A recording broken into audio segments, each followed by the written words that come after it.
Bom dia a todos. Temos a presença aqui da professora Sandra Lecioni. Bom dia, professora. Bom dia, professora Natasha, que aceitou nosso convite para fazer uma breve apresentação. Em um momento bastante caótico em nível de país, né?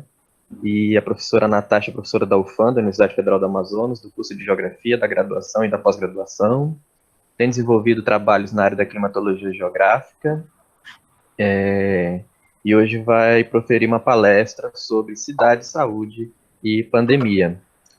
Passo a palavra para a professora Natasha. E obrigado por ter aceitado o convite. Bom dia a todos e a todas. Peço desculpas pelo atraso e por esses problemas técnicos, tanto da minha máquina quanto de quem está atrás dela, que eu não consegui tirar a proteção do antivírus com relação ao webcam.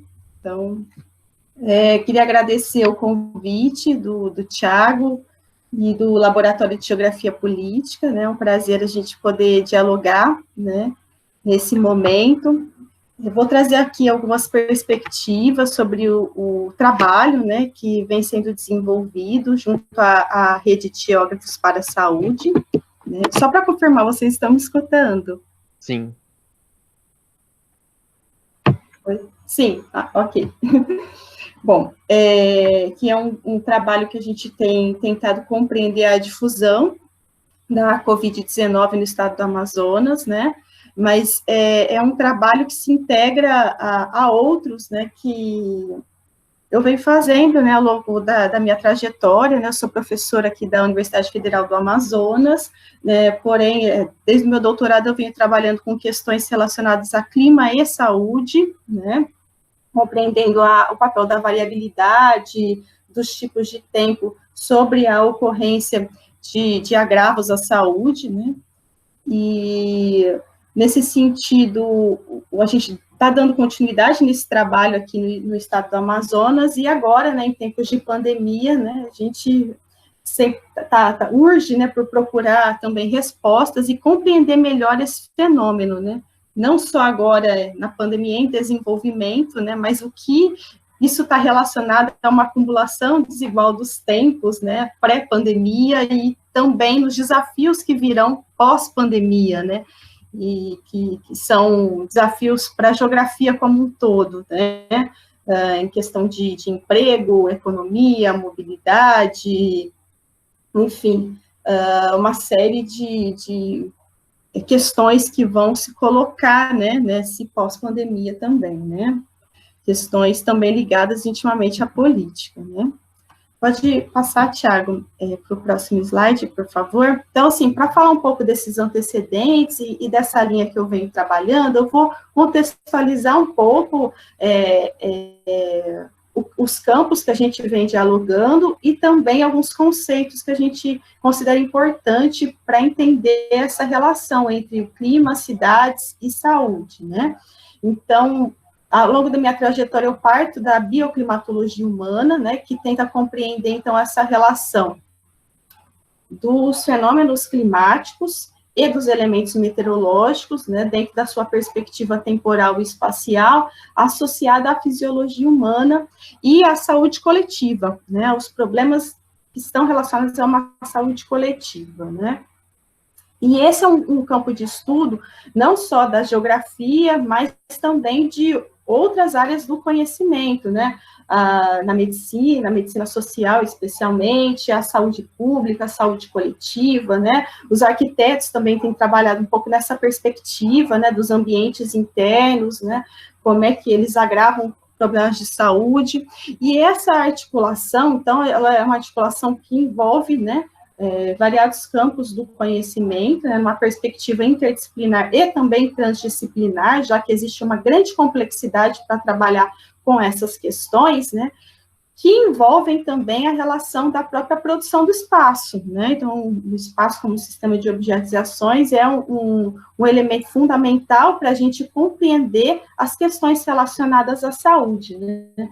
O Josué de Castro mesmo colocava que a doença é uma manifestação biológica né, de um produto social, né, não só social, mas também político, econômico, né, que está relacionada à produção do espaço, né, como ele é produzido, as diferentes desigualdades, tanto sociais quanto regionais, né, nessa produção do espaço, e também os diferentes níveis de vulnerabilidade, né, das populações, já que o conceito de vulnerabilidade, né, ele é relacionado a um processo, né, vulnerabilidade social, relacionada a um processo que envolve as desigualdades sociais, né, de uma forma multidimensional, né, e que as pessoas estão vulneráveis a uma determinada coisa, mas não estão vulneráveis a outra. Então, nós precisamos conhecer todos esses determinantes associados aos aspectos ambientais, políticos, sociais e econômicos em níveis tanto proximais, né, na escala dos indivíduos, como também, né, de indivíduos envolvidos dentro da sociedade, como também nos níveis mais distais, né, que envolvem também as questões de políticas internacionais, de governos nacionais e locais, né. Então, pode passar, por favor, para o próximo slide. Eu trouxe esses conceitos para a gente falar um pouquinho sobre a cidade, né, que é onde a gente tem tentado desenvolver mais nossos estudos, né, esse é uma figura, né, que exemplifica bem a questão da saúde urbana, mas é uma saúde, a gente fala que é urbana, mas ela tem um transladar das escalas de análise, né, nesses níveis mais proximais, relacionados ao conhecimento, ao vínculo, né, com a vizinhança, as redes e coesões sociais, os próprios estilos de vida, né, estão ligadas também às condições urbanas de moradia e trabalho, né. Então, a gente sabe que o espaço urbano, ele é produzido, né, de forma a atender, muitas vezes, os interesses, na maior parte das vezes, os interesses dos agentes sociais detentores de maior poder, né, no intuito de beneficiar nessa lógica liberal sempre o mercado financeiro, o mercado imobiliário, e dentro dessas questões a gente tem o processo de segregação, né, dentro desse espaço urbano que gera condições diferentes de moradia, de trabalho, né, de riscos ambientais para as pessoas que moram nas cidades, de disponibilidade de infraestruturas e serviços, tá? Então, a gente sabe que o acesso a isso tudo é bastante desigual, e com isso a gente vai ter reflexos que se direcionam e potencializam agravos à saúde, né? E isso no nível municipal também se relaciona à própria composição da população, né? A gente está falando, por exemplo, da Covid-19, e a gente tem que levar em consideração onde estão a parte da população idosa na cidade, né, que está mais vulnerável aos casos graves da doença, né, que são em torno de 20%, né, que se manifestam de forma grave. Então, essa população idosa, a população que apresenta comorbidades, né, diabetes, obesidade, hipertensão, também é uma população mais vulnerável, né, a questão do próprio emprego, né, quem são as pessoas que estão saindo de casa para conseguir, né, obter o que comer, e aqueles que saem apenas para fazer as compras, né, então, compreender essa dinâmica do emprego, da informalidade, né, que hoje é muito grande, que a gente precisa de um apoio de políticas do governo com relação a isso, para que essas pessoas, de fato, possam fazer um isolamento social, tenham condições mínimas para isso, né. A influência também em níveis mundiais e nacionais, que tem sido muito abordada também pelo aspecto da saúde global. A professora Helena Ribeiro discute isso também de forma bem interessante, porque com as mudanças verificadas nesses tempos rápidos que nós vivemos e o aprofundamento desse processo de globalização, a gente tem uma diminuição das distâncias, um aumento do fluxo, da produção, do consumo, e aí crises relacionadas ao capitalismo, né, que estão ligadas, por exemplo, à questão ambiental, né, e aí a gente tem diferentes relações, tanto nas escalas, quanto nesses espaços, né? E essas escalas, então, elas estão sempre integradas, e aí a gente pode verificar diferenças em relação ao poder e recursos financeiros, por exemplo, de nações para o enfrentamento, né, da pandemia, né? Então, isso está ligado a estruturas globais de governança também, né? E como, por exemplo, o próprio aprofundamento dessa globalização se reflete no consumo, na alimentação, né? Na mudança dos hábitos alimentares de populações tradicionais, por exemplo, né? Ribeirinhos, e como que isso vai também se manifestar no perfil epidemiológico, né? A gente percebe aí com relação à obesidade, né, hipertensão, diabetes, né, e ao mesmo tempo a presença, né, de objetos técnicos, né, da ciência e da informação de forma distinta, né, nesses espaços, né, gerando essas disparidades regionais, e também um papel importante para a gente pensar, por exemplo, a questão da Covid, que é o papel das cidades, né, na hierarquia urbana, né? E aí isso possibilita que a gente tenha difusões de forma diferente, que muitas vezes possam saltar escalas, por exemplo, né, pela presença de aeroportos, de portos, né, que possibilitam essa maior circulação, né, de pessoas e mercadorias, né. Pode passar, Thiago, por favor.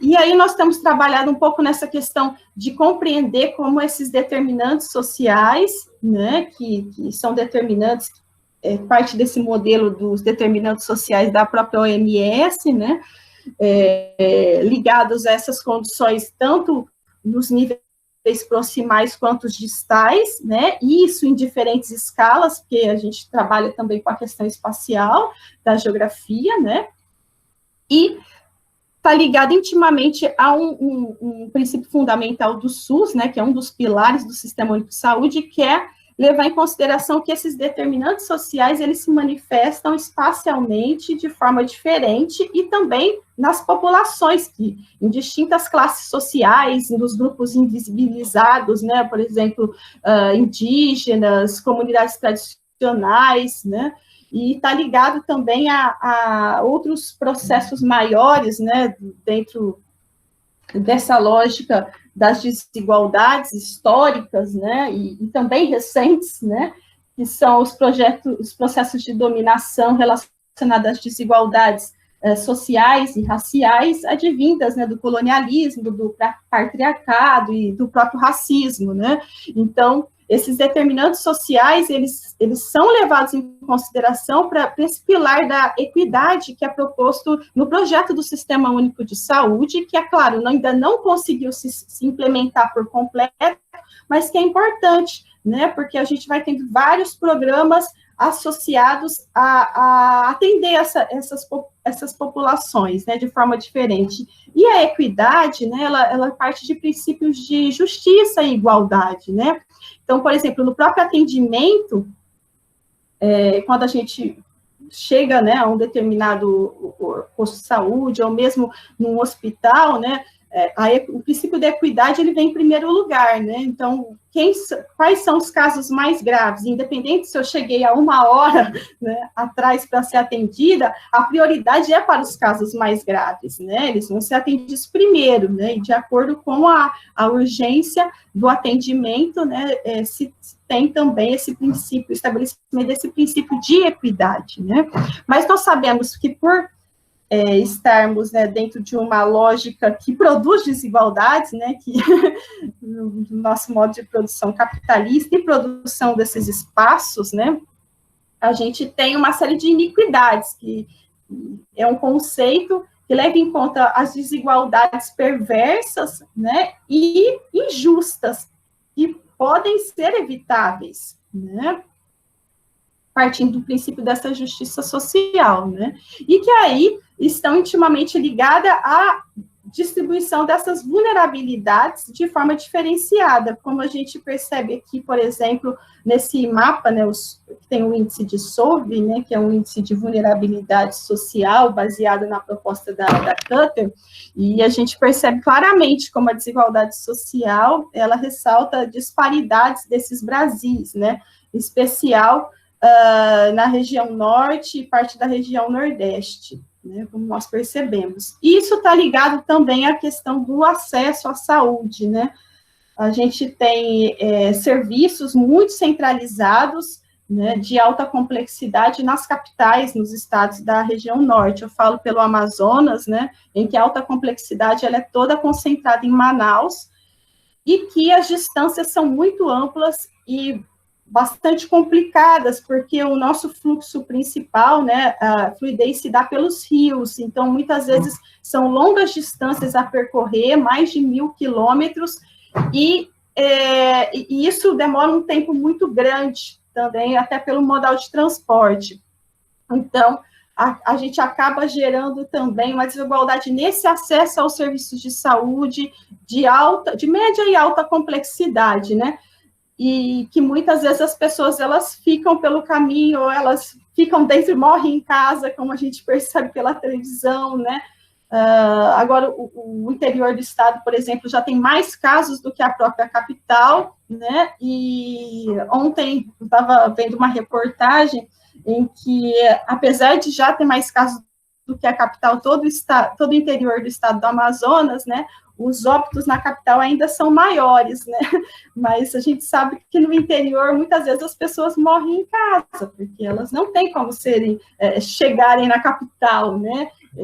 Elas não têm essa atenção, tanto primária quanto de serviços de média e alta complexidade. A centralidade é muito grande na capital do estado. E aí, esses óbitos, eles não aparecem muitas vezes nas estatísticas, né, de saúde.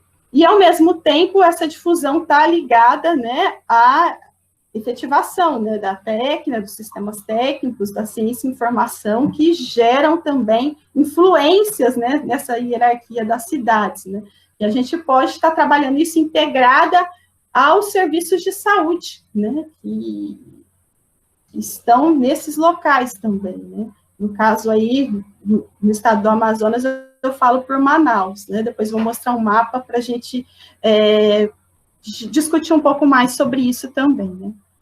Pode passar, Tiago, por favor.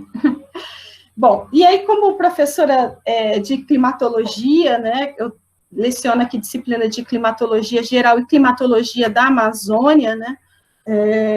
Não tem como a gente não partir também para a discussão dessa perspectiva do clima com relação à Covid-19, né?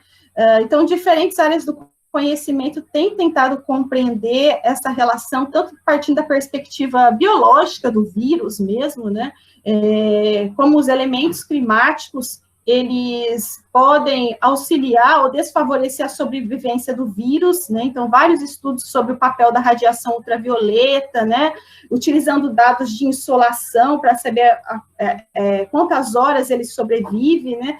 Têm sido realizados.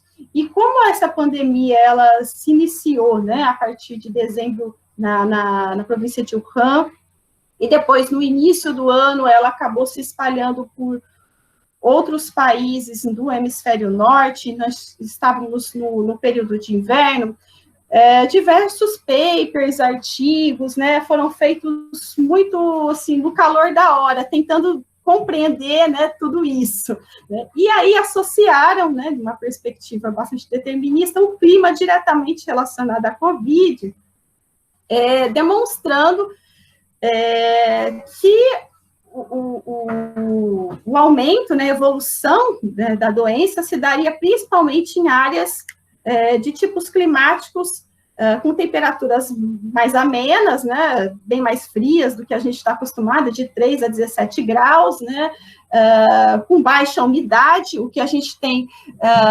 também, por exemplo, relacionado à questão do inverno, aí sudeste, né, onde isso provoca na fisiologia humana um ressecamento da mucosa nasal, né, possibilitando mais reflexos, né, de espirro, tosse também, derivados dessa baixa umidade, e essas temperaturas mais baixas também possibilitam a maior aglomeração de pessoas em ambientes fechados, né, então favoreceria essa transmissão da doença, né. Bom, e aí a gente viu que a partir, principalmente de março, né, quando a evolução dos casos começou a se mostrar de forma mais distribuída no território brasileiro, que a questão climática, ela deveria ser tratada com maior cuidado, né, porque a gente não poderia, como muitos governantes fizeram, no caso aqui, o nosso presidente, em discurso oficial, o presidente norte-americano, né, associar o clima como uma causa maior ou o principal pano de fundo para essa doença, né, porque a gente estaria caluniando o clima. Mas é claro que esses discursos, eles têm uma lógica de interesses por trás, né, principalmente associados ao neoliberalismo, né? Pode passar, Tiago. Para o próximo slide, por favor. Então, o clima tropical, ele foi caluniado mais uma vez, né? Se a gente já tinha uma análise dessa calúnia associada às doenças tropicais, né? Que parte de uma perspectiva muito colonialista e determinista, né, do clima, da influência do clima sobre as pessoas, né, gerando preguiça, apatia, um ambiente insalubre, propício para os mosquitos e para doenças, né. Dessa vez a gente teve um clima novamente caluniado, né, mas para atender a interesses neoliberais, né. Então, no discurso, por exemplo, do presidente Jair Bolsonaro em março, ele falou que nós não deveríamos ter medidas tão restritivas, né, de isolamento social, porque o Brasil não poderia parar, nós não tínhamos o mesmo clima que a Itália, né, então provavelmente nós não deveríamos ter, né, problemas maiores com relação à difusão da Covid no Brasil, né, e estando no estado do Amazonas, eu acho que isso acaba gerando uma falsa sensação de segurança, porque foi um discurso que minimizou, né, essa pandemia, né, que foi de encontro aos interesses do mercado, né, e aí a gente vê, né, essa polarização muito grande nos discursos com relação a economia versus vida, né, e, ao mesmo tempo, um negacionismo muito grande do que os cientistas têm produzido, né, e aí eu falo assim, é claro,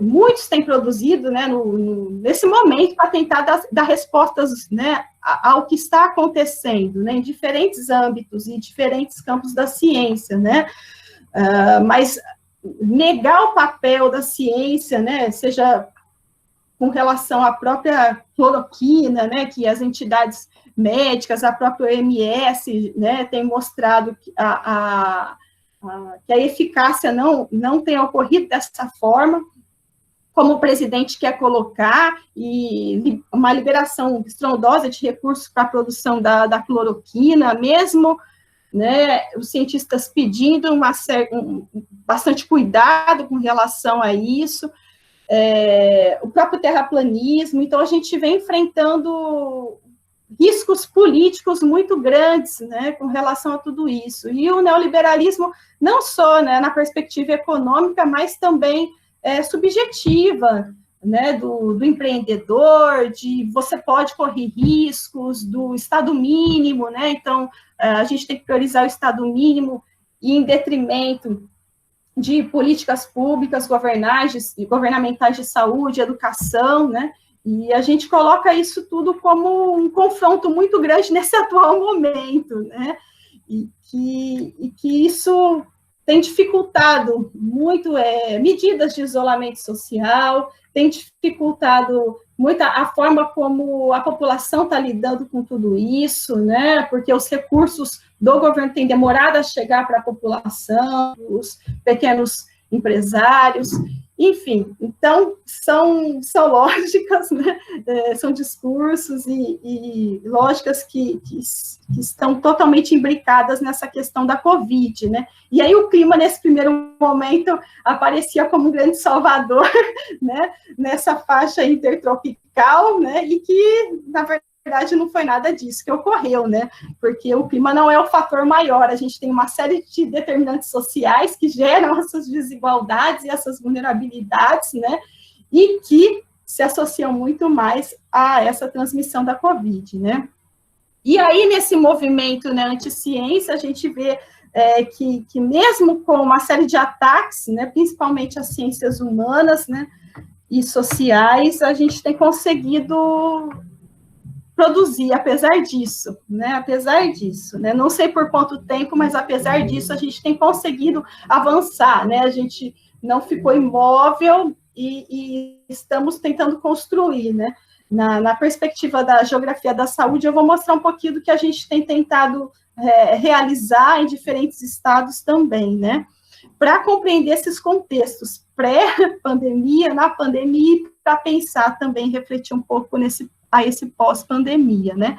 Um dos estudos que foi feito também em março, né, aqui no território brasileiro, eu mostro aqui, é um estudo que se baseava em temperaturas nas capitais dos estados brasileiros, e nessas capitais, era perceptível, né, pelas técnicas estatísticas empregadas, que a diminuição, né, de 1 grau de temperatura elevava o risco de transmissão da Covid, né, por essa questão biológica de sobrevivência do vírus. Porém, o próprio processo de transmissão da doença, ele é bastante complexo, ele ainda não tem uma fórmula certa, não é totalmente bem compreendido, né?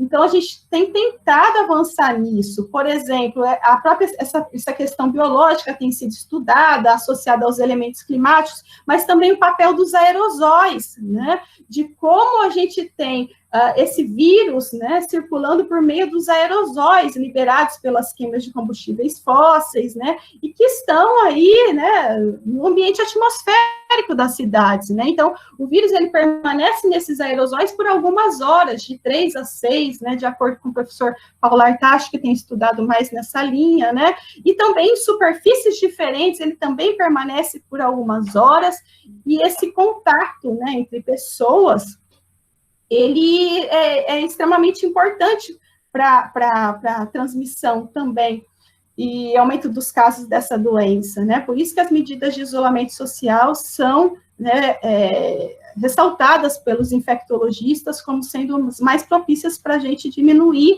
essa curva, né, de casos confirmados e de óbitos da doença, né, que com uma defasagem maior ocorre. Então, esse processo ainda é muito complexo, essa transmissão, né, direta, indireta, né, ela tem sido ainda melhor estudada. Então, a gente não pode tá utilizando esses estudos como peças principais. Foram estudos feitos em março, em que hoje precisam, né, de uma reflexão maior, porque a gente viu que o comportamento não se deu dessa forma. Mas, é claro, né, quando a gente está trabalhando com estudos que utilizam apenas dados numéricos, numa perspectiva quantitativa, e não levam em conta todo esse relevo social, que é muito diferente, né, no país, né, e da implementação, né, desses objetos técnicos associados ao acesso aos serviços de saúde, isso acaba gerando interpretações bastante equivocadas, né, e que aí podem ser usadas, né, por esses discursos do neoliberalismo, né, como no caso aí do governante brasileiro, né. Pode passar, Tiago, por favor. Bom, então, associada a isso, início de março, foi elaborada, né, uma articulação entre diversos pesquisadores na área da geografia da saúde, de estados da federação diferente, de áreas, né, estaduais diferentes, e também de colegas da América do Sul, é uma rede que a gente denominou de Rede de Geógrafos para a Saúde. Ela foi coordenada, né, e organizada pelo professor Raul Borges Guimarães, da Unesp de Presidente Prudente. Hoje são 20 estados, né, participantes da rede. A gente tem um grupo, né, no WhatsApp, troca informações, troca textos, tentamos produzir mapas e comparar a situação dos estados também. E um dos primeiros estudos que tem sido realizado, desse primeiro momento, foi o da difusão espacial da Covid-19 em diferentes estados, né? Eu vou falar um pouquinho do que a gente viu aqui para o estado do Amazonas, e a gente tem tentado avançar também na questão da vulnerabilidade social, na escala tanto do estado quanto intraurbana, né?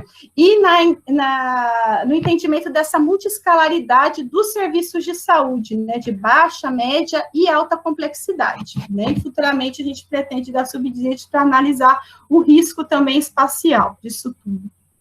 Bom, então, a gente tem diferentes processos de difusão, né? Eu trouxe aqui uma imagem que mostra um pouquinho os diferentes tipos de difusão.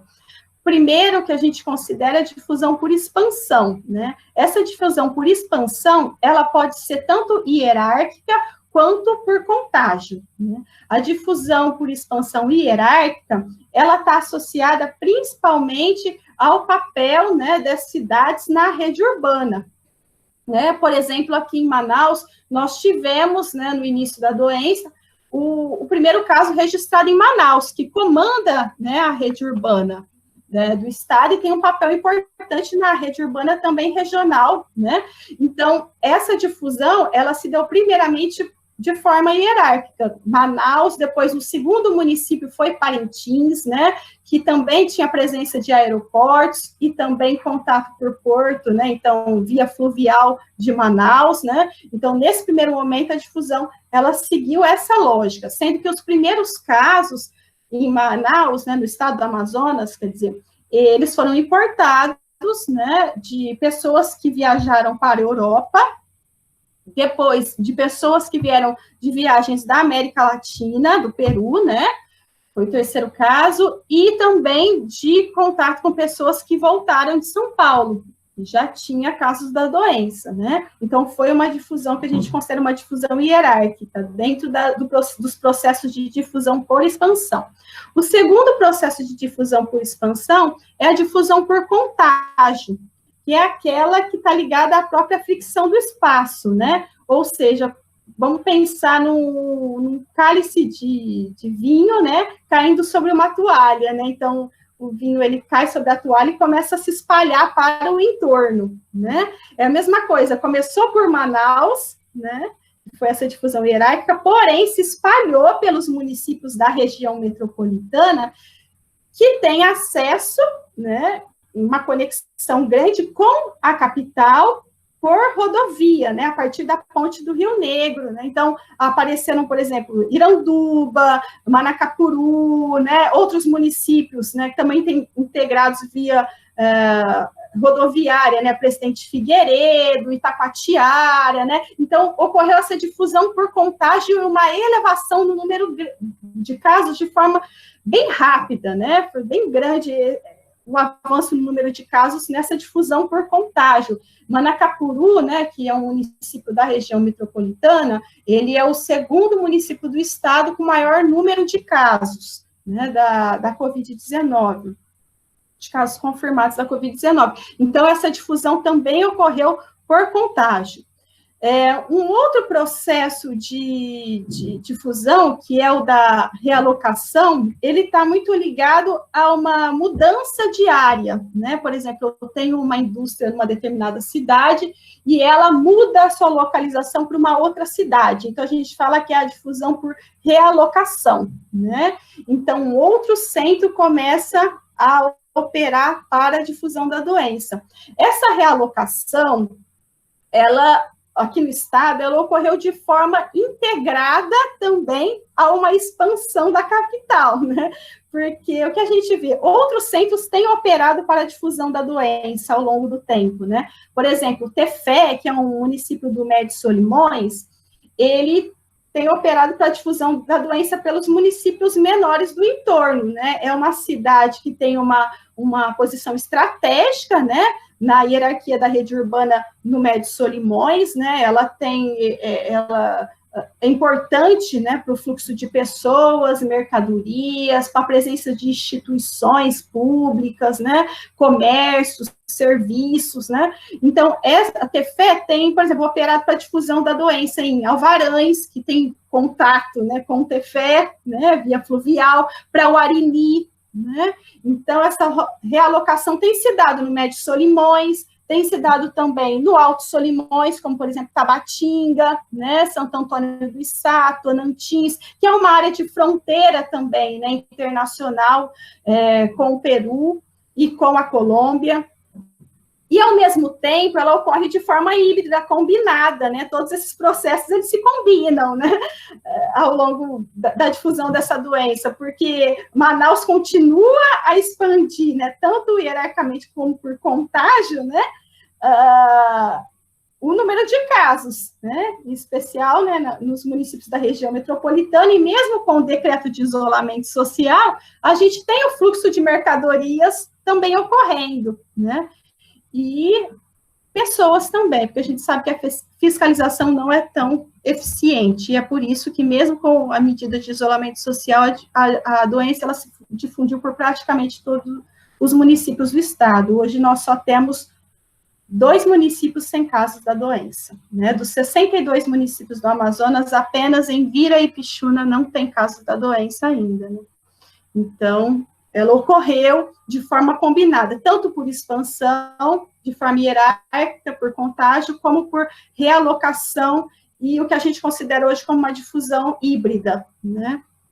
Pode passar, Tiago, eu vou mostrar um pouquinho os mapas que nós elaboramos, né? Esse primeiro mapa aqui em cima, né?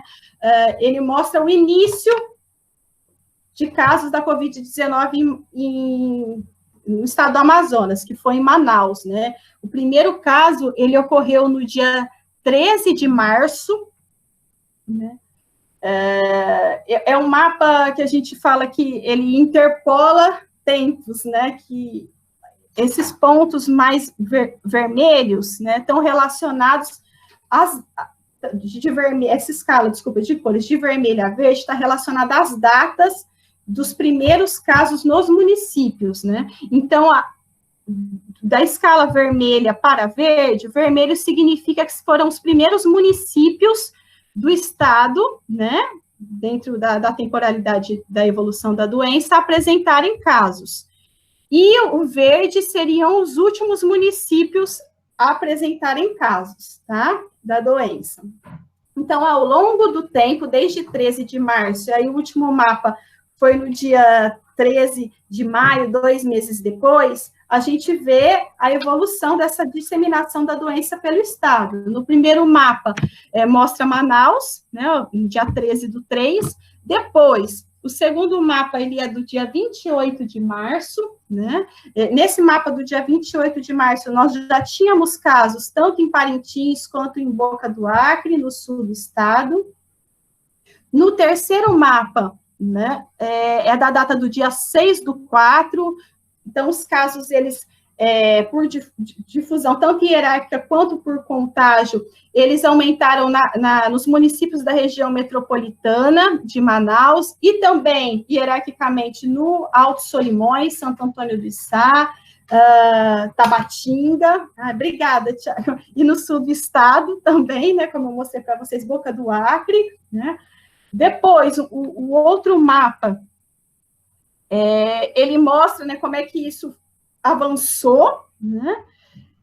Já no dia 28, no seguinte, no quinto mapa, né, no dia 28/4, né, aí nós já tínhamos um avanço grande da doença também para a parte noroeste, que é uma área de grande população indígena também, que é o município de São Gabriel da Cachoeira. Já tínhamos casos também no Médio Solimões, né, Tefé, Coari, né, já apresentaram os primeiros casos, né, e a difusão, ela avança para outros municípios também, tanto na região metropolitana, né, seguindo também para Roraima, como no sul do estado, a gente já tem outros municípios com casos da doença, né, e no Alto Solimões também. E no dia 13, né, que é o último mapa, são 2 meses depois do início do primeiro caso da doença no estado, né, a gente tem um aumento de casos, né, no Médio Solimões, são cidades em que a difusão intraurbana ela foi muito elevada, os casos evoluíram rapidamente. Tefé, no Médio Solimões, o primeiro caso foi no dia 10 de abril, e hoje já é o 3º município do estado com maior número de casos, né? Então, quase um mês depois de Manaus, começaram os casos no Médio Solimões, que a via principal é fluvial, né, e também tem aeroportos, mas devido às medidas de restrição, o fluxo aéreo diminuiu muito, hoje já não tem voos para Tefé, porém, assim que chegou os casos, em decorrência da densidade também, da concentração da população urbana na cidade, né, então, são municípios muito grandes, com áreas urbanas pequenas, as malhas urbanas são pequenas e a população muito concentrada, né? Então, isso favorece com que a gente tenha também uma condição propícia para essa disseminação, né? Então, Tefé, Coari, né, apresentaram uma evolução muito grande no número dos casos, né? Tefé, que é hoje o 3º município com o maior número de casos confirmados, sendo que o primeiro foi um mês depois que Manaus, né? E atualmente, eu coloquei 2 setinhas aqui no sul do estado, porque atualmente nós só temos 2 municípios sem casos, né, Ipixuna e Envira, né. Esses municípios, eles se localizam no sul do estado, eles possivelmente terão casos, né, porque não tem como a gente falar que não vai ter caso, né, é uma doença que tem uma difusão muito rápida, a forma de contágio ela é muito complexa, né, e essa difusão ela pode se dar por 2 vias, né, enquanto preconizarem as medidas de isolamento social, né, dentro do próprio sul do estado, porque os municípios no entorno, né, Irunepé, Boca do Acre, Guajará, também tem casos confirmados, então podem vir dessas áreas por via fluvial, né, quanto pode vir também do Acre, que não tem tantos casos como a Amazonas, eu acho que está com em torno de 2.500 casos no estado do Acre, mas é uma área interestadual, então a gente tem uma circulação grande de pessoas aí, e com isso também pode ser que esses municípios sejam atendidos, apesar de os prefeitos terem colocado barreiras sanitárias, enfim, uma série de medidas têm sido feitas no âmbito local, né, mas a gente sabe que as mercadorias também circulam e são pessoas que as levam, enfim, então essa questão da difusão da doença, a gente tem que considerar todas essas variáveis, né. Pode passar, Tiago. E aí a gente tem tentado também integrar isso a outras informações, né? Esses 2 mapas centrais, eles mostram o deslocamento, né, para os serviços de saúde de baixa e média complexidade, e o segundo é o deslocamento para o serviço de saúde de alta complexidade, né?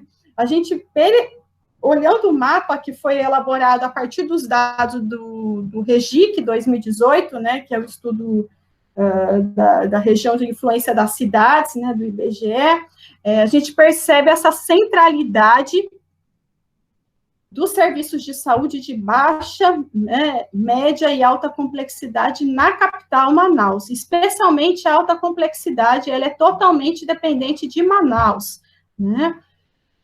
E, pensando nas desigualdades em saúde, né, do ponto de vista do acesso, nós estamos num estado em que o número de médicos habitantes, de leitos por habitantes, de equipamentos como os respiradores e ventiladores, ele é bem inferior ao que a gente tem em outros estados brasileiros, principalmente na área dos estados da região sudeste, sul do Brasil. Então, essas desigualdades no acesso, ela também é muito grande, as distâncias são muito amplas, né? De acordo com o REGIC, a média de deslocamentos, tanto para a média complexidade quanto para a alta complexidade, ela é superior a 400 quilômetros no estado, mas isso é uma média, né? A gente tem áreas que a gente precisa se deslocar mais de 1.000 quilômetros, né? Chegam a ser dias ou mesmo semanas de barcos. E esse transporte, ele é extremamente importante nesse momento, porque como o aumento de casos no interior ele foi muito elevado, né? O planejamento do SUS com relação ao transporte desses casos graves da doença, ele precisa ser mais bem efetivado, senão as pessoas elas vão continuar morrendo dentro de casa ou elas vão morrer no caminho, né? Porque as distâncias são muito amplas, né? Então, assim, o SUS é um projeto, né? Um projeto que a gente defende, né? Tem pilares fundamentais, né? Possibilitou grandes avanços, né? Na questão da prevenção, da saúde, mas ele também precisa ser integrado de forma intersetorial, né? As questões de saúde, elas não dependem só da saúde, do setor saúde, né? Elas são questões também ligadas à política, à distribuição, né, de renda e à redução das desigualdades sociais, né? Então, são questões que têm que ser avaliadas nesse momento. E principalmente esse transporte, né, ele, de forma mais urgente, ele tem que ser pensado pelo governo estadual, federal, como é que eles vão fazer para transportar esses casos graves para Manaus. No sul do estado, né, a gente tem também uma procura, né, por estar mais próximo a Rio Branco do que Manaus, né, os municípios no sul do estado procuram também o serviço de alta complexidade, média complexidade, em Rio Branco, né, então a gente pode ver pelos dados do REGIC, né, que a primeira opção das pessoas, da maioria dos municípios do Amazonas é Manaus, mas no sul do estado, a primeira opção, muitas vezes, é Rio Branco, não é Manaus, porque são mais de 1.000 quilômetros que eles têm que atravessar via fluvial, às vezes são 15 dias de barco para chegar em Manaus, né? Ou um avião e mais 2 dias de barco, então eles preferem ir a Rio Branco, que dá em cerca de 400 a 500 quilômetros, né? Então, existe atualmente a parceria do estado do Amazonas com o Acre para atendimento dessas pessoas, mas a gente sabe que também a rede de serviço de saúde do Acre, ela não tem tanta instrumentação no sentido de recursos humanos, equipamentos, leitos, né? Essas disparidades, então, ligadas a esses estados na região norte no acesso a esses serviços de saúde, ela é muito grande, então gera esses problemas que a gente percebe, né, e que vão se dar aí no aumento de casos de óbitos, provavelmente, que muitas vezes nem vão aparecer de forma justa nas estatísticas, porque as pessoas talvez nem cheguem ao sistema de saúde, nem cheguem a ser notificadas, né, infelizmente. E aí a gente tem também produzido outros mapas, né, eu trouxe aqui embaixo, mostrando a distribuição, por exemplo, de equipamentos, ventiladores e respiradores, né, no estado do Amazonas. Esse mapa, para mim, está à direita, né, isso, que a centralidade, tem até um círculo sobre Manaus, né, que tem 95% desses equipamentos de respiradores e ventiladores, né, isso são dados do DataSUS no mês de fevereiro, né, eles estão concentrados, 95% em Manaus, e em algumas áreas que oferecem serviço de média complexidade, né, no Alto Solimões, São Gabriel da Cachoeira, porém, a gente percebe até pelo total absoluto, né, que são poucos aparelhos, né, a gente tem nessas áreas, e muitas vezes, por exemplo, aparece que tem 1 ou 2 aparelhos no município, né, de respiradores e ventiladores, só que esses aparelhos, eles estão dentro de uma ambulância, eles não estão dentro de um hospital, numa UTI, né, então, não vão resolver, só vão resolver por um primeiro atendimento, não para tratar casos graves da doença, né? Então, é um problema muito grande isso. E a questão também da população idosa, que é um grupo, né, vulnerável para essa doença, principalmente nos casos graves, né, 20% acometem a população idosa, e aí a gente também fez um mapa para mostrar a concentração da população idosa no estado, né, especialmente Manaus, municípios da região metropolitana, Parintins, São Gabriel da Cachoeira, Boca do Acre, né, que é onde nós tivemos os primeiros casos da doença, né, depois de Parintins, no sul do estado, foi o município de Boca do Acre. Então, temos tentado compreender como é que essas variáveis são importantes para também ajudar no planejamento do SUS, né, e do atendimento dessas pessoas, né. E isso integrado às tipologias urbanas, né, o papel das cidades, né, dentro das tipologias urbanas para o Estado, né, que é o estudo do IBGE também, então a gente trouxe isso para a discussão, né. Esse kernel, né, que é esse primeiro mapa, mostra a densidade também das sedes municipais, né, no estado do Amazonas, né, em especial aí, região metropolitana, né, de Manaus, e também a leste, né, que chega a Parintins, e aqui, né, parte do Médio Solimões, Alto Solimões, então a densidade das sedes municipais, a gente tentou também fazer um mapeamento, né, para compreender um pouco essa dinâmica dos fluxos, né, e das densidades, né, apesar de estarmos tratando de distâncias grandes. Pode passar, tia. Um outro eixo, né, que a gente tem tentado avançar para compreender tudo isso é a questão da vulnerabilidade social. A vulnerabilidade social intraurbana, no caso de Manaus, né, nós fizemos um mapeamento com indicadores para tentar compreender a vulnerabilidade social para os casos graves da doença, né, então, selecionamos indicadores de população idosa na cidade, densidade populacional, renda até um salário mínimo, acesso a sistema de abastecimento de água por rede geral, o poço, né, e trabalhamos estatisticamente com esses dados do IBGE, claro que são dados do último censo, 2010, a gente tem mudanças, né, nessas condições nos bairros, porém, foram os dados que nós são os dados que nós temos para trabalhar, né? Enfim, e aí tentamos associar isso, né, a um indicador síntese, produzir um indicador síntese, integrando essas informações para Manaus, e aí nós associamos aos casos graves da doença, né? Bom, esse mapa da vulnerabilidade, ele mostra a vulnerabilidade social, a partir desses indicadores e casos graves da doença em Manaus. Esses outros dois mapas, o primeiro, né, ele foi do dia 27/3, foi quando nós começamos a ter o início da transmissão comunitária da Covid-19. Então, a Covid-19, como eu falei, os primeiros casos foram importados, né, e depois nós começamos a ter uma difusão comunitária da doença.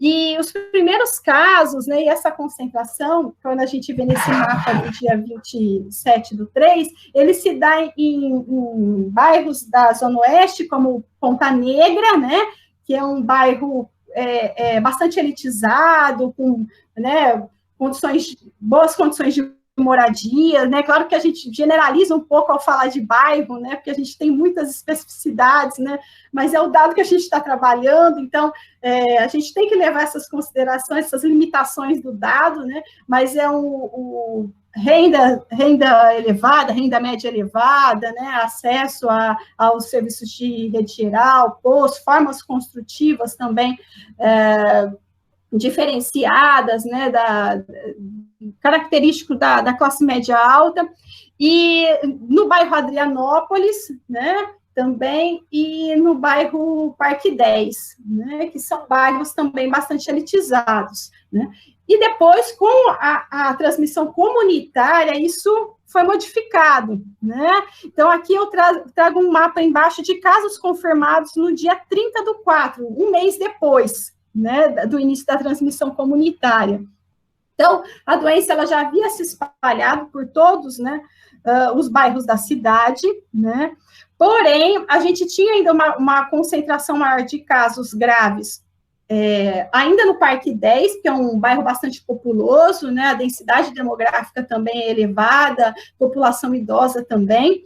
Porém, outros bairros, por exemplo, da Zona Norte, que é o bairro Cidade Nova, né? Que é um bairro já com características de renda, né, mais baixa, né, menor acesso às infraestruturas, enfim, já aparecia com elevado caso da doença, né, e no mapeamento ligado aos casos graves da doença com a vulnerabilidade, aparecem aí os bairros da Cidade Nova, que é esse da Zona Norte, o bairro Alvorada e o bairro da Compensa, que são áreas de alta e muito alta vulnerabilidade social, de acordo com os indicadores que nós tínhamos utilizados para composição do indicador síntese de vulnerabilidade, né? Então, a doença, ela está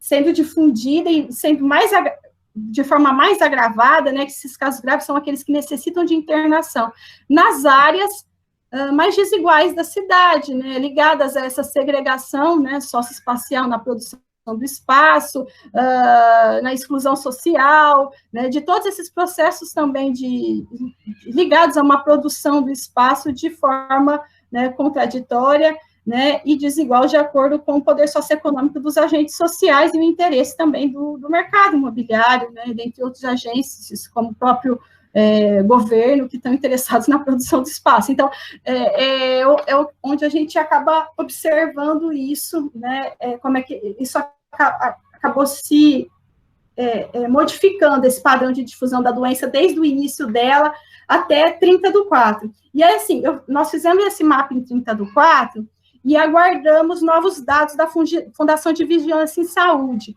mas a gente tem tido pouca transparência na disponibilidade desse dado de casos graves, né? Nós só conseguimos para 30/4, estamos aguardando para ver se a Fundação libera esses dados agora, final de maio, novamente, porque os dados, eles, por bairro, eles têm sido muito complicados para a gente trabalhar. Esses dados absolutos que nós mostramos para vocês em círculos proporcionais, eles tiveram que ser categorizados a partir de dados que foram mapeados por áreas, né? Então, é um trabalho complicado, a equipe, ela é uma equipe diminuta, e é difícil trabalhar com os dados e tentar dar respostas sem transparência nesse material pelas secretarias, né, de saúde, pelas fundações. Mas, enfim, a gente tem tentado avançar na medida do possível, né? Pode passar, Thiago, por favor. Também fizemos um mapeamento a partir do estudo do IBGE, né, que é um estudo mais amplo, ele não utiliza as mesmas variáveis que nós utilizamos para o índice de vulnerabilidade, né? Ele é um estudo que utiliza variáveis de saneamento, de renda, de acesso, por exemplo, a computadores, máquinas de lavar nas residências, né? De quantidade de moradores por dormitório, porque ele trabalha a partir de dados do censo, e com isso ele modifica para áreas de ponderação. Então, é um estudo bastante rico das tipologias interurbanas, né, e está disponível, né, para as capitais brasileiras. Então, essas tipologias, elas são determinadas em diferentes classes, né, que mostram, então, condições melhores de vida e condições piores de vida, de acordo aqui com as classes B, D, F, G, H, J. Na verdade, vai de A, né, a J, porém, para Manaus, de acordo com o estudo, a gente tem da B a J, né? E aí nós percebemos também que os casos mais graves, né, eles, aqui no caso, né, a gente verifica que está ligado também a essas áreas com piores condições de vida, no caso aí da classe G, de acordo com as tipologias interurbanas, né, e áreas medianas, de acordo com as tipologias interurbanas também, que é essa classe F, né, os casos mais graves estão associados a classes medianas e classes com piores condições de vida, né? Mas também, atualmente, por exemplo, nessa última semana, que foi a Semana Epidemiológica 20, aparece aí um dado interessante da Fundação de Vigilância em Saúde, que é uma taxa de incidência. Eles calcularam a quantidade de casos de acordo com a população dos bairros. Claro que isso apresenta problemas também, limitações, porque é o dado populacional de 2010, muita coisa mudou, né? Mas a gente vê que nesse Distrito Industrial 1, nós temos uma elevada taxa de incidência da doença nessa Semana Epidemiológica 20, e na tipologia interurbana ele está associado a uma pior condição de vida em decorrência do saneamento, da renda, do consumo desses produtos e acessos a eles, computadores, máquinas de lavar, né, televisores e tal, e também condições de moradia, né, porque verifica até se há alvenaria, outros materiais construtivos nessa forma urbana, né, das residências. Então, isso se demonstra espacialmente associado, né. São condições menores, né, para o isolamento social dessas populações, né, que moram nessas áreas, né. Então, acaba tendo, né, uma repercussão nesse agravo da disseminação e na evolução dos casos da doença. Pode passar, Tiago. Eu trouxe um exemplo também que a gente tem tentado identificar, né, como eu falei para vocês, eu trabalho com as questões climáticas associadas à saúde, né, e a gente sabe que, não só no estado do Amazonas, né, em todo o Brasil, a gente tem, nessas áreas mais segregadas, moradias, né, que apresentam, nos seus materiais construtivos, né, aspectos que contribuem para o desconforto térmico, como, por exemplo, a utilização de materiais como fibrocimento, alumínio, né, nos telhados dessas casas. São materiais construtivos de baixo custo, né, então as pessoas acabam comprando esses materiais, né, em decorrência das suas condições socioeconômicas, só que eles possibilitam um desconforto térmico muito grande no ambiente interno.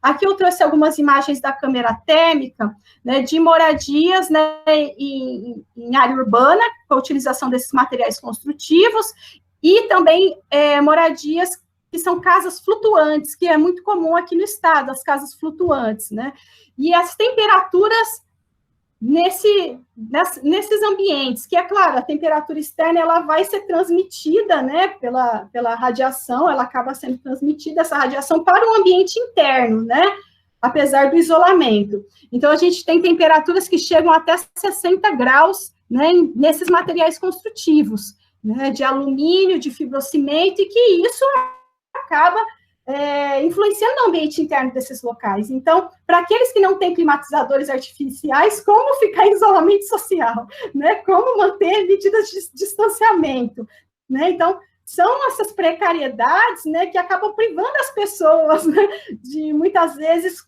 contribuir com essas medidas de isolamento sociais, né, e privando, né, como um todo, desse direito à saúde, né. Pode passar, Tiago, por favor? Aqui eu trouxe um exemplo de Tefé, né, eu falo muito de Tefé porque eu trabalhei lá 4 anos, né, na Universidade Estadual, antes de trabalhar na Universidade Federal, e a gente está tentando pensar numa forma de incluir esses dados de temperatura da superfície dos bairros, né, que é esse mapa aqui que eu coloco embaixo com as setas, né, para as ruas, de como pensar essas temperaturas da superfície, porque dentro da abordagem geográfica do clima, o clima urbano, ele não é baseado apenas no aspecto físico natural, de transformação no balanço de energia, mas também um clima produzido pela produção do espaço das cidades, né, ele é socialmente construído, né, porque as pessoas sentem o tempo e o clima de forma diferente, né, de acordo com essa produção do espaço nas cidades. E aí a gente está tentando pensar numa forma de incorporar essa temperatura da superfície também para pensar a questão da vulnerabilidade nas cidades e a dificuldade do isolamento social, né? Como é que esse isolamento social tem condições de ser, de fato, efetivado, de forma diferente, né, que a gente vê em decorrência dessas condições, né? Então, a gente precisa de condições mínimas, não só de saneamento, né, de renda, né, mas também pensando nessa produção do clima das cidades, né, que é muito complicada, não existe um subsídio para que as pessoas possam ter outros tipos de materiais construtivos, como as telhas de portuguesas, né, ou aquelas telhas brancas que seriam mais propícias para o nosso tipo climático, né, então acaba utilizando esses materiais de baixo custo e o desconforto é muito grande. Então, aqui eu tenho tentado mostrar isso, né, um mapa de vulnerabilidade socioeconômica para ter fé, as temperaturas da superfície, que é um estudo que a gente já vinha fazendo também, do clima das cidades no Médio Solimões, e aqui nesse gráfico a gente mostra também os casos que foram divulgados por bairro. E aí a gente vê que o bairro do Centro e do Juruá, eles são dessa área mais aquecida e de maior vulnerabilidade da cidade, né? Está ligada ao início desse processo de produção do espaço, né? Que é um processo histórico, né? De acumulação dos tempos, né? Se materializam no espaço. Aí pode passar, Thiago, por favor? Mas para finalizar, né? Eu acho que o Thiago pediu para esperar um minuto, porque ele teve que sair da sala. Então, não sei, professora, se você quiser continuar comentando sobre esse slide, ele já volta para passar, e ele é o único que tem um arquivo, perdão. Ah, tá ótimo. Obrigada. Bom, o que eu ia falar é essa tentativa de construção e de incorporar também a questão microclimática, né? Que a gente entende que o clima urbano ele é socialmente produzido, né? E incorporar isso à questão da vulnerabilidade e a vulnerabilidade social e agravo também a doença, né? No caso, compreendendo essa associação com a disseminação da Covid-19. No último slide eu falo um pouquinho sobre desafios, né? Desafios que se colocam para a gente, tanto da geografia quanto da área das ciências humanas e sociais, discutirmos, que estão integradas também à questão da pandemia da Covid-19, né? Então, discursos de biopolítica, né, associado às medidas de Estado, né, e também quem deve morrer, né, e quem deixar viver. Então, são questões importantes para a gente repensar. Então, até mesmo aquele discurso de que, se precisar, né, pensar, se não tiver leitos para todos, então o direito de atendimento será daqueles que têm mais chances de vida e acaba excluindo a população idosa de forma muito perversa, como se ela não tivesse mais nenhuma função na sociedade, né?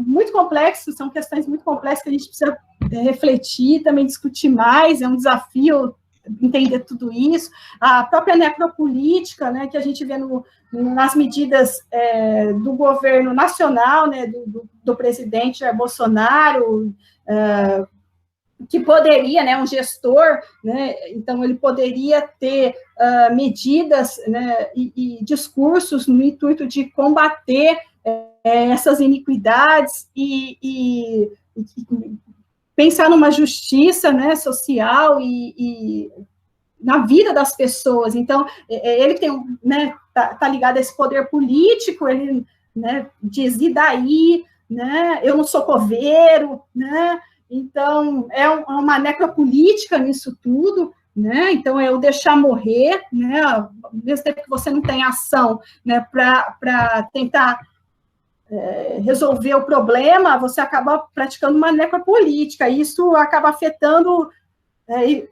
populações que historicamente são invisibilizadas e que transbordam, né, nesses momentos aí, porque são mais vulneráveis, a população negra, a população indígena, né, acaba sendo muito afetada por essa necropolítica, os mais vulneráveis, né. Então, a gente, ao mesmo tempo, tem demonstrado certas resistências às ciências humanas, ciências sociais, não pararam a sua produção, apesar, né, da perda de financiamentos que se colocam aí nessa nova política de ciência e tecnologia, do discurso negacionista, de sermos atacados, porque eu acredito que nós representamos um risco a esse pensamento, né, e a essas políticas, e o que a gente produz incomoda, né, e não só ciências humanas e sociais, mas associações, entidades, né, é interessante essas resistências, porque quando ele se manifestou na questão de eu não sou coveiro, né, os representantes dos sepultadores, né, os sindicatos dos representantes dos sepultadores, eles vieram à tona, eu nem sabia que existia, né, o sindicato dos sepultadores, e eles vieram à tona e falaram sobre a profissão, né, que é extremamente estigmatizada, é precarizada, né, e que eles precisam de equipamentos de segurança, né, eles têm trabalhado intensamente nessa linha de frente também do combate à Covid, né? Então devem ser respeitados, são resistências, são manifestações das associações, seja por cartas, né? Uma moção de repúdio, que são extremamente importantes. Um desafio, como eu falei para vocês, é a transparência dos dados. No próprio DataSUS, o sistema de informação de mortalidade, ele não tem sido atualizado. As secretarias estaduais têm dificuldade em disponibilizar esse dado por bairro. Eu não sei se é uma política da secretaria. Nós estamos tentando entrar em contato com a Fundação de Vigilância aqui, tanto por telefone quanto por e-mail, mas não temos conseguido esses dados para avançar nesses estudos. E fazendo uma analogia, né, que o pessoal da saúde gosta muito de fazer, se a gente não tem o dado, né, de forma transparente, né, não tem como eu indicar um remédio para a febre, né? Se eu não consigo nem medir essa febre, né? Então, fica complicada essa situação. Ao mesmo tempo, a subnotificação, a falta de testes, que também está associada a essa transparência, né? Um desafio também é a forma de comunicação, como é que nós chegamos às pessoas, né? Temos tentado uma inserção maior nos meios de comunicação, tá? Nesse estudo mesmo sobre a difusão no Amazonas, a gente tem tentado para dialogar com outros profissionais que trabalham num boletim informativo que é importante aqui no estado, que é o Atlas ODS. Também conversei com jornalistas, foram matérias de jornais locais, mas assim, a gente precisa chegar nessas pessoas, né, e acho que a academia durante muito tempo conversou só entre ela, e a gente tem uma dificuldade ainda de chegar lá, né, então são coisas que a gente tem tentado avançar, né, enfim, e principalmente combatendo outras formas de comunicação que se colocam como fake news, né, que é muito importante o combate desse tipo de desinformação, na verdade, né, e que atrapalha muito o nosso trabalho, e o trabalho também de planejamento do SUS.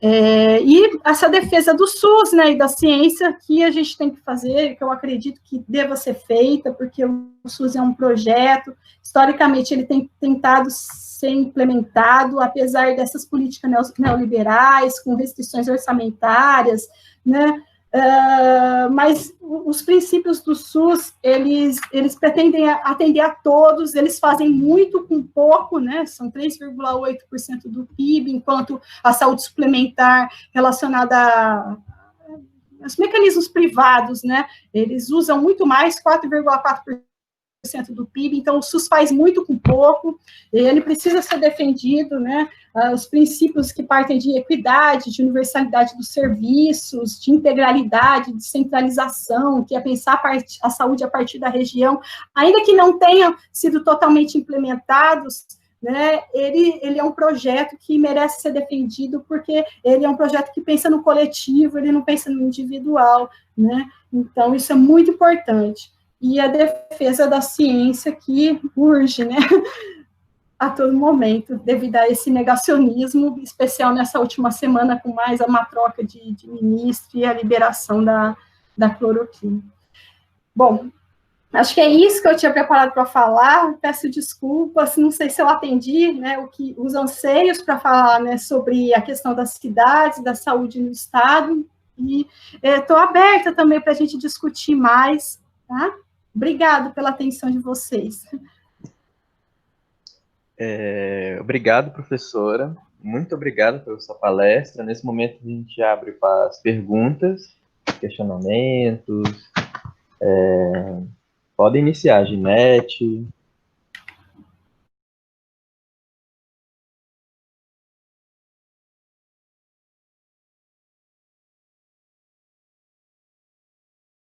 essa rede de geógrafos, né, vou comentar um pouquinho sobre isso, essa rede de geógrafos, né, agradeço a pergunta, ela foi organizada no momento, no início de março, né, no momento em que os primeiros casos da doença começaram a se manifestar, né, entre fevereiro e março, né, e foi o professor Raul Borges Guimarães que tentou articular, né, os colegas que estavam trabalhando com geografia da saúde, né, em alguns estados brasileiros. Não é uma rede fechada, né, então, com certeza, né, tem possibilidades de entrarem outros geógrafos, porque o diálogo ele se torna cada vez mais rico, a gente compartilha muitos materiais, discute, né, essa questão no nível não só dos estados, mas no caso do que você me perguntou, né, desse estudo mais amplo da Pan Amazônica, a gente ainda não fez, né? Eu tenho conversado muito com o Marcos Mariano, que é um colega que está na rede também, né, que tem estudado essa difusão no estado do Pará, né? Porque o primeiro caso do estado do Pará, ele veio de uma pessoa que esteve em Manaus, né? Então, existe, né, essa ligação direta, né, entre os estados, né? Essa dinâmica interestadual, e também o primeiro caso que estava... esqueci o município agora, do Pará, que faz divisa com Parintins, né? O caso não veio do Pará, veio de Parintins, de uma pessoa que esteve em Parintins. Então, existe uma dinâmica muito grande entre os estados, né? De pessoas, mercadorias que circulam entre os estados. Então, eu tenho conversado muito com ele para a gente tentar produzir uma cartografia que integre os estados, né? Em si, não, né, fique fechada só o nosso estado. Mas a gente ainda não conseguiu produzir nenhum material, né? Mas estamos conversando para isso, para tentar integrar isso no nível dos estados, né, da Amazônia Legal.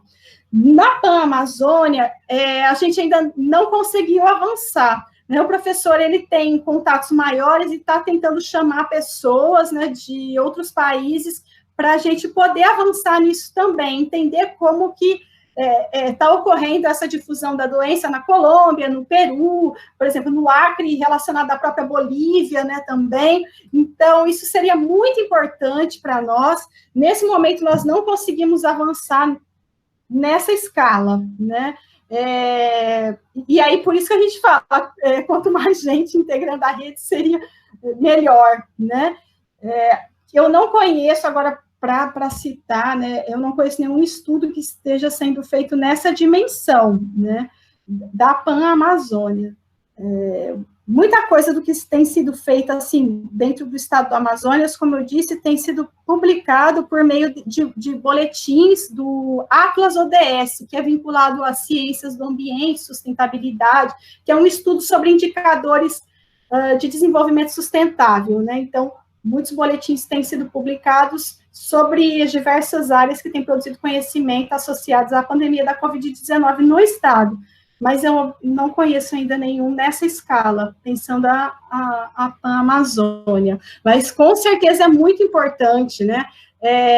Eu acredito que o fluxo mesmo, até mesmo de circulação do vírus do Brasil para os países, né, em área de fronteira, em Tabatinga, né, por exemplo, seja extremamente relevante para compreender, né, a doença. No caso do Alto Solimões, só para deixar claro, né, depois de Manaus, é a área com o maior número de povos indígenas, né, e é uma limitação nossa, como eu falei, a nossa equipe aqui ela é diminuta, né, para trabalhar com os mapeamentos, organizar os dados, tabular tudo isso, mas a gente precisa também produzir uma cartografia que leve em consideração essas populações que sempre foram inviabilizadas. Eu trabalhei em escala do município, mas eu preciso, né, não só eu, outras pessoas, acho que também podem fazer isso, né? A gente precisa tentar avançar numa cartografia que leve em consideração os dados do DECEI, né, que é os distritos sanitários especiais que atendem a população indígena, e que aí podem nos dar também uma dimensão maior desses casos, né, que depois de Manaus, o Alto Solimões é a área onde a gente tem o maior número de casos em povos indígenas, né? E esses casos começaram em Santo Antônio do Içá, né? Antes de Tabatinga, Santo Antônio do Içá apresentou casos e esses casos foram em populações indígenas, foram indígenas que vieram para Manaus para tratamento de problemas cardiovasculares e acabaram contagiados pela Covid e retornaram para Santo Antônio do Içá, e aí ocorreu a transmissão da doença, né? Então, Santo Antônio do Içá hoje tem também, é um município, em termos de município, tem um alto número de casos, tá? Então, é Manaus, depois no Alto Solimões, Santo Antônio do Içá. E aí, depois Tabatinga, que é essa área de fronteira até terrestre, né, com a Colômbia, no caso aí a cidade de Letícia, né, que fica na Colômbia, que possibilita essa circulação maior do vírus e a difusão da doença, né. A gente ainda não conseguiu fazer essa cartografia que mostra essa população mais invisibilizada, ela é uma cartografia muito importante, bem como essa outra escala que você colocou, que é da Pan-Amazônia. A gente precisa avançar nisso, né? Nosso laboratório ainda não deu conta. Muito obrigada, professora. Eu perguntei isso pensando também como que é interessante ver que mesmo as fronteiras sendo tão porosas, sendo tão transitadas de um lado para outro, tendo essa vida dinâmica nessa tríplice fronteira entre Peru, Colômbia e Brasil, no caso, elas ao mesmo tempo não têm uma conexão governamental, de fato, né, para intercambiar dados, informações sobre esse evento em particular. E eu acho que seria interessante, talvez, surgir uma iniciativa onde geógrafos de 3 países se uniram para discutir essa questão, né, e colocar todas digamos, as variáveis que fazem com que facilitam, né, o pioramento dessa situação de saúde, né, e fazendo uma análise profunda, como você colocou, de determinantes sociais da saúde, porque é uma região muito vulnerável, ela como um todo. Com certeza. Então, é isso. Obrigada, professora. Eu concordo com você, Ginete. Eu acho que a gente tem que ampliar mesmo, e até mesmo ampliar os diálogos, né, com pesquisadores desses países. A gente ainda está muito restrito, né, não só no âmbito da rede, mas eu falo mesmo pelo laboratório que eu trabalho, a gente ainda dialoga pouco com esses países, né, com pesquisadores desses países. Nosso diálogo maior é entre pesquisadores brasileiros, e não dá para entender um fenômeno como esse, né, e no caso, associar isso às diferentes vulnerabilidades e fluidez, sem integrar os pesquisadores desse país. Eu concordo com você. Eu acho que a gente tem que avançar nisso mesmo. Obrigada. Obrigada, professora.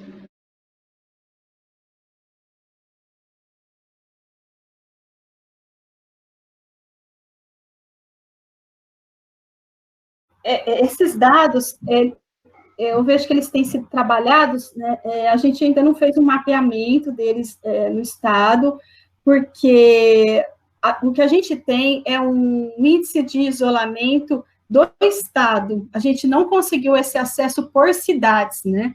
Tem alguns colegas trabalhando com os dados do Waze, né? E aí conseguiram essa informação para Manaus também. E tem tentado fazer, o professor Rogério Marinho mesmo, integrado ao professor Geraldo Alves, né? Eles têm tentado trabalhar com esses dados para Manaus, né? E integrar isso também à difusão da doença, né?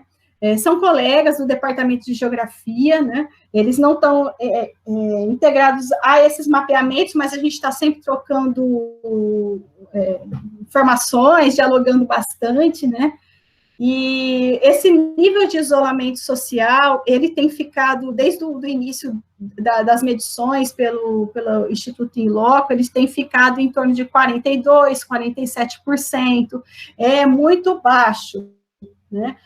Como eu falei, mesmo dia 21 de março, foram decretadas medidas de isolamento social pelo governador, que impedia também o fluxo de embarcações de passageiros, né, pelos rios, e diminuía também o fluxo pelas linhas aéreas.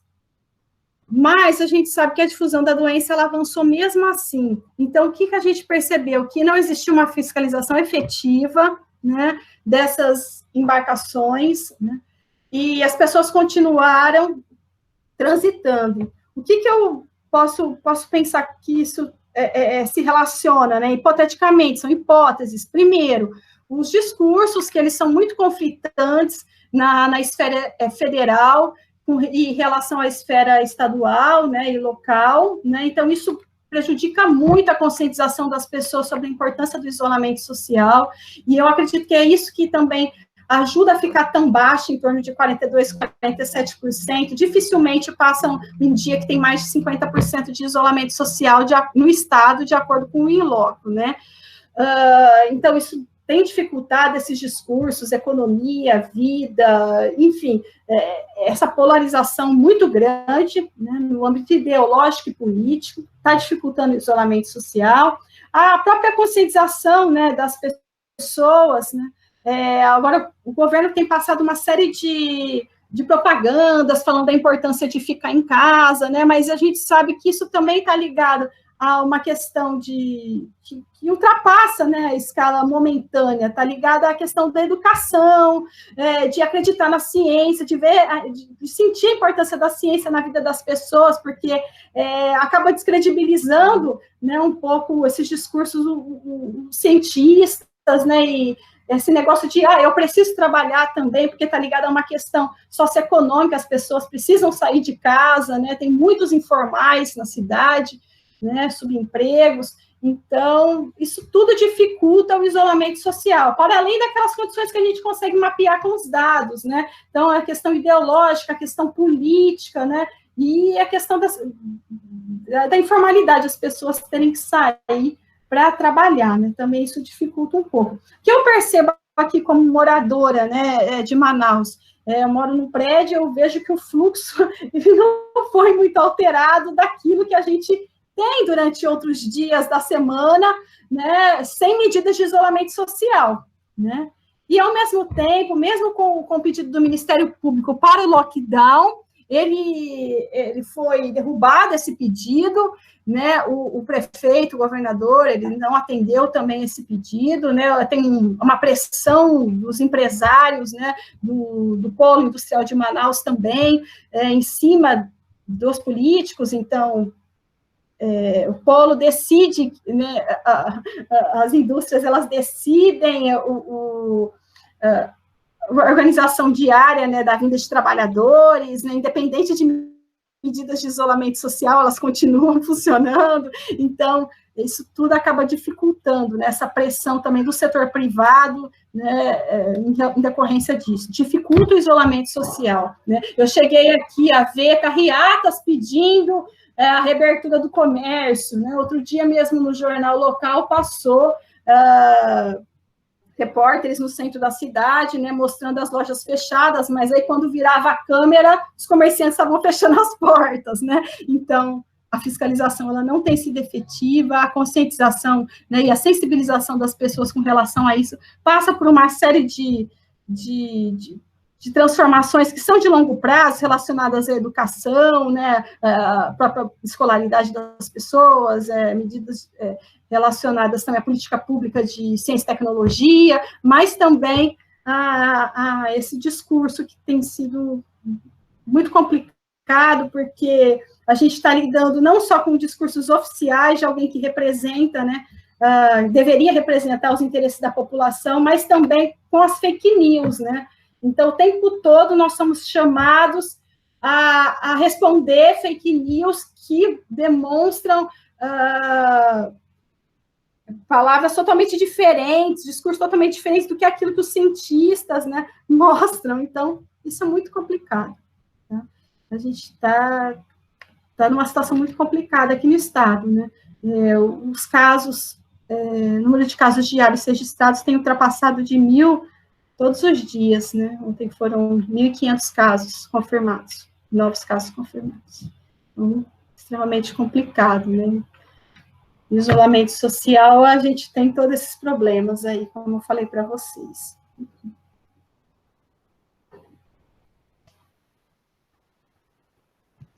Não sei se eu respondi a pergunta também.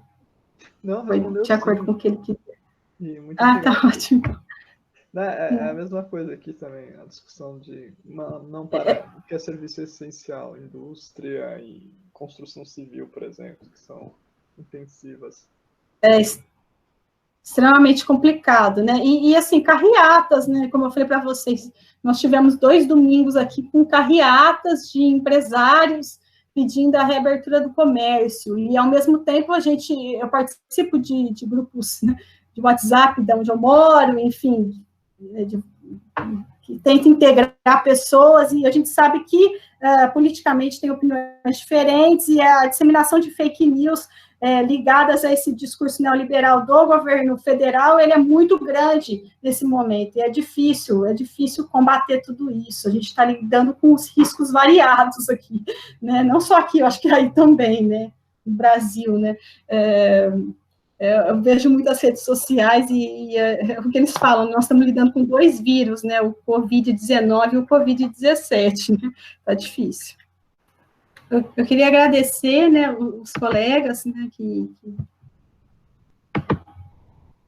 assistiram, né, a apresentação, né, eu que agradeço a oportunidade de dialogar com vocês. Queria mandar um abraço também para o Daniel, né, um colega, né, desde a graduação, né, nós estudamos juntos em Ourinhos, né, eu sou formada em Ourinhos, assim como ele, e agora estamos lutando para que, né, o desmonte da educação pública também no nível estadual aconteça e Ourinhos não feche, né? Então, um abração, Daniel, seguimos aí na luta, né?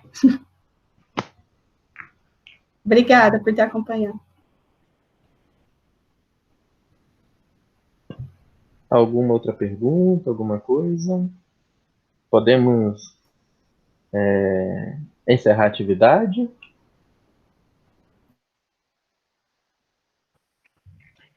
Eu acho que sim. Parece que não tem mais perguntas, né, dos colegas. Eu queria agradecer mais uma vez, porque realmente a palestra foi muito, muito incrível, assim, eu acho que precisamos trabalhar muito mais em geografia da saúde, porque a complexidade de um evento como esse demonstra o quanto que é importante a compreensão das diversas camadas, das diversas variáveis socioeconômicas, ambientais, de circulação, políticas que fazem com que o desenvolvimento de uma doença como essa seja tão dramático como está sendo na região amazônica hoje, né? E no Brasil como um todo. Sim, eu que agradeço, Ginete, e realmente eu acho que a gente, nesse momento, e ainda bem que essas tecnologias possibilitam isso, né, que a gente se aproxime mais, né, conheça o que os outros também estão fazendo, e possa, a partir disso, ampliar, né, nossos enfoques, sendo do ponto de vista teórico, como também das escalas de análise, né, então, eu, assim, em nome do Hidrogel e do Departamento de Geografia, né, coloco, assim, o nosso trabalho também à disposição, né, e a gente pode dialogar mais. Eu acho que tem muita coisa ainda para a gente fazer, né, e a gente tem um potencial muito grande, principalmente de mostrar a importância da geografia, porque, sabe, quando começaram os ataques às ciências humanas, no caso, sociais também, no caso da sociologia e da filosofia no início, eu fiquei refletindo durante muito tempo quem iria nos defender, né? E mesmo trabalhando com climatologia, e na climatologia a gente tem um diálogo com as geociências, né, com a meteorologia, né, enfim, eu acho que a gente tem pensado da climatologia, no meu caso, né, numa perspectiva cada vez mais geográfica, se abrindo para dialogar mesmo como é que esse clima urbano ele é socialmente produzido, né, porque a gente